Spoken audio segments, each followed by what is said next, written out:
Hey guys, Carnage, Captain Car here. Feels so weird. Anyway, today we are back at it again with another video. And today's video is going to be about Dark Phoenix. Now, I'm going to adjust my last video about the JoJo's opening. I got some nice comments, got some comments that were, comments. I was fine with them though. I like them. Some people say they don't like how I talked about how they didn't like 2D animation. That's fine. I get it. I was kind of speaking out of there because I didn't know they were going to do that. I was completely blind to past opening 4, so I didn't know, so I was just speaking randomly. I thought I was going to keep on getting CGI, but I'm fine with it. But anyway, let's talk about Dark Phoenix. So yeah, this is the final movie in the Fox line of X-Men films, and did it do the franchise justice, and does lead up to Logan, which canonically should be the final movie, I guess. I don't believe so. So let's talk about it. Now I'm going to try to keep it spoiler free. I might release a spoiler filled video later, but let's talk about it. So Dark Phoenix. So the movie, it opens up and it's fine, I guess. They're saving people with the X-Men, and a lot of people like the X-Men, and this is cool. This is what Charles wanted. But now there is inner turmoil inside the X-Men team about the means they had to get to this. So I like that, but as it, kind of has conflicting ideals for one common objective. Okay, so far so good. Now, then Jean Grey gets introduced to the Phoenix Force, and that is quite confusing because last movie, in Apocalypse, she was shown to have the Phoenix Force. So, I'm kind of confused on why they did that. I guess the directors or writers didn't really connect well because the storyline doesn't jive well at all. Mostly, for the most part, the X-Men films have been fairly connected. Like, you can connect things here and there, but not there. If she hadn't, did she got even more? It's weird. Okay. And, things start going off. The villain, the white-haired lady, I'm very sorry if I forget her name, she is the villain, of course, and she starts trying to manipulate Jean. Now, you can gauge from the trailer, of course.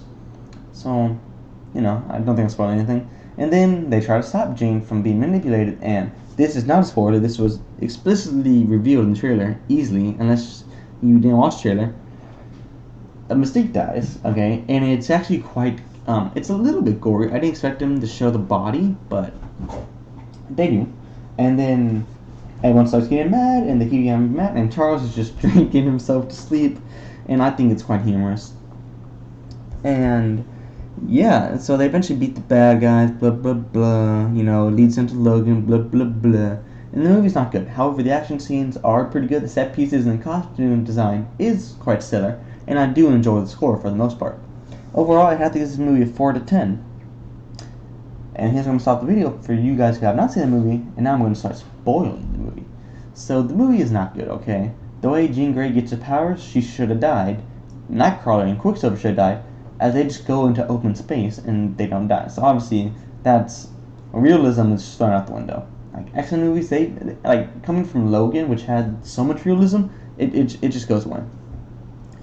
We then you get to see the villain, and it's basically a whole different alien species, and their backstory is kind of dumb, as apparently they've been following the Phoenix Force trying to grab it, but they can't. So they want someone else to do it for them, which is weird because the aliens seem so advanced, and like the calling humans primitive, you'd think they would be able to make some kind of technology to obtain the Phoenix Force, but they aren't able to do that. And of course, we get a little horror scene, I guess you'd call it, where aliens start taking over. It's kind of like Invasion of the Body Snatchers, where they just take your identity, basically.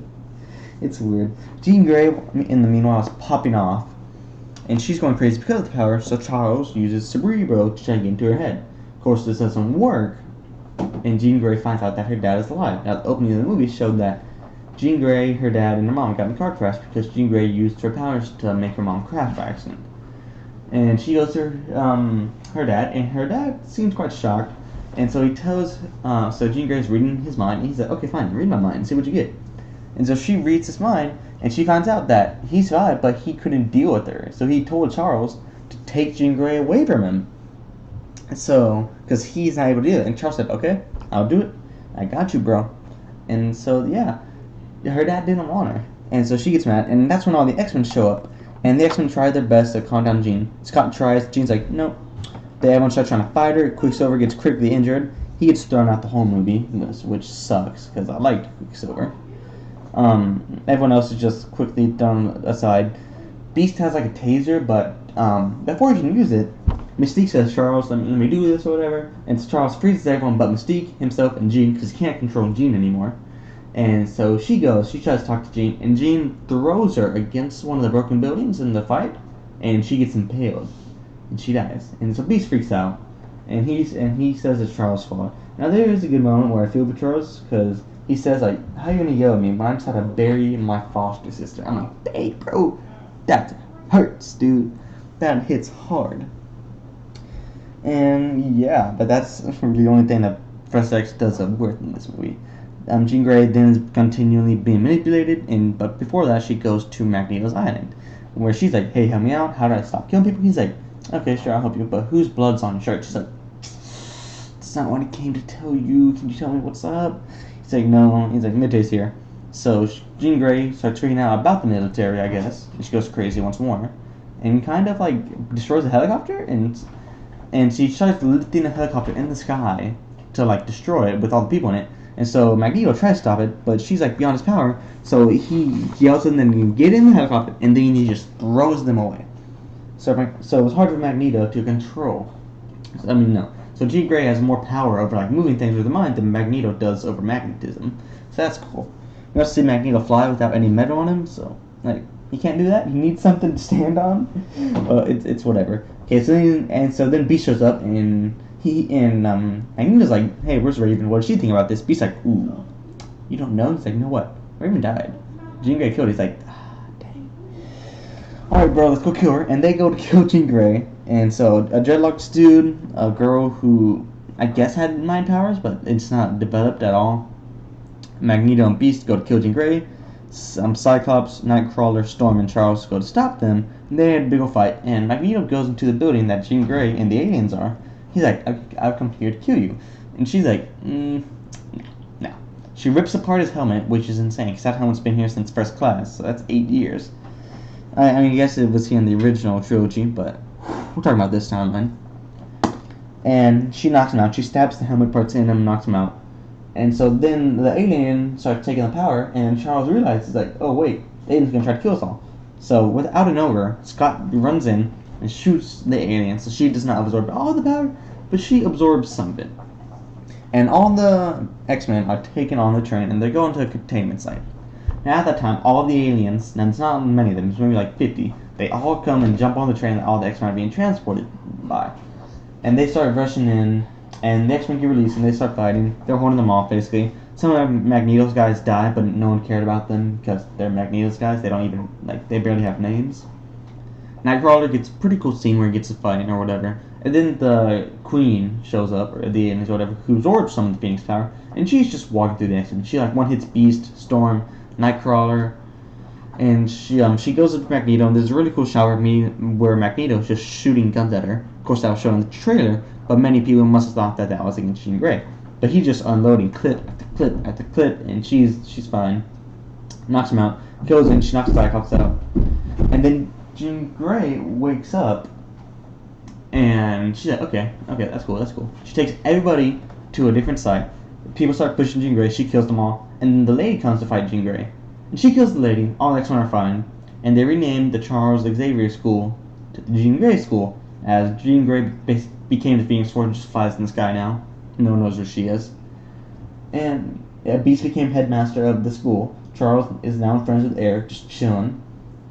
And that's how the movie ends. There's no post-credit scene. There's no way it's able to lead up to Logan, as the only way it would be possible to lead up to Logan was if Charles was able to kill everybody with his psychic powers because of a seizure.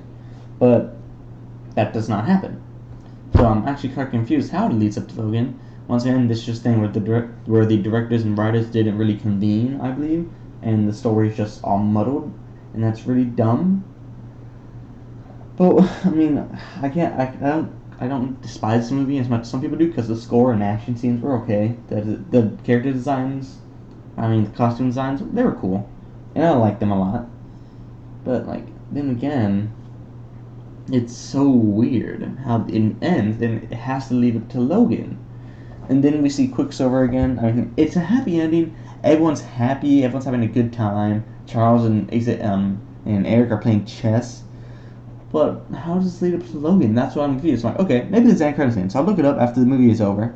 There's no end credit scene. So I don't understand how it leads up to Logan. Logan should have been the final X-Men movie. This should not exist.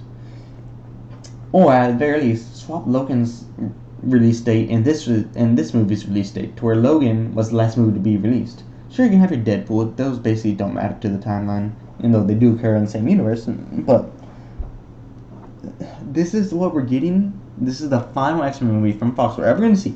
This universe is done. Okay, it finished with Logan, and we don't get any more elaboration on this. They're going to Disney now. I don't know, dude. I am not a huge fan of the film. Is it the worst X-Men movie? I don't know. I think it's better than X3, The Last Stand, but I don't think it's better than X-Men Origins Wolverine. I like X-Men Origins Wolverine because it's just cheesy. It's just stupid fun. This is not fun. So yeah, that's my verdict. It's 4 out of 10. Anyway, I hope you all enjoyed. Don't forget to like, comment, subscribe, and maybe I'll see you in the next one. Peace.